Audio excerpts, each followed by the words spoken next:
ये बताइए कि सवात कैसा लगा आपको? सवात हमेशा से अच्छा लगता है जी। मैं लाहौर के बाद जहाँ सबसे ज़्यादा जाता हूँ वो इस्लामाबाद या सवात है, और सवात तो घर की तरह लगता है हमेशा। और जब भी मुझे ऐसे लगे कि नीचे मौसम अच्छा नहीं है तो फिर मैं अच्छे मौसम की तलाश में इधर ही आ जाता हूँ ज़्यादातर। तो यहाँ मैं कंफर्टेबल रहता हूँ, काफ़ी दोस्त भी हैं, बहुत सारे इलाकों में बहुत सारे अलग अलग दोस्त मैंने यहाँ बनाए हैं। स्पेशली सहाफ़ी बड़े अच्छे दोस्त हैं, तो आप सारे हमेशा बड़ा वेलकम करते हैं, तो इसलिए मैं जब भी आता हूँ दिल को बहुत अच्छा लगता है। आज तक कोई ऐसी ख्वाहिश है जो अभी तक पूरी नहीं हुई? ख्वाहिशात तो बड़ी हैं जो पूरी नहीं हुई, और ख्वाहिश ऐसी कौन सी? बदलती रहती है ना वक्त के साथ साथ।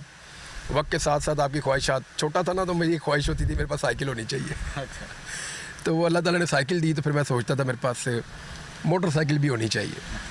फिर अभी एक ख्वाहिश थी मेरी, मैं हज करूँ। तो यानी बदलती है ना वक्त के साथ साथ साथ साथ। मुझे एक दौर में बड़ी ख्वाहिश थी अल्लाह ताला मुझे बेटी दे दे, तो मेरे मालिक ने मुझे बेटी दी। वो सारी ख्वाहिशात पूरी करता है। तो अभी मेरी हज की ख्वाहिश थी, वो 2022 में मैं गिरफ़्तार हो गया था हज के दिनों में, 23 में मैं अगवा हो गया था, अब 24 में जो हुआ वो आपके सामने है।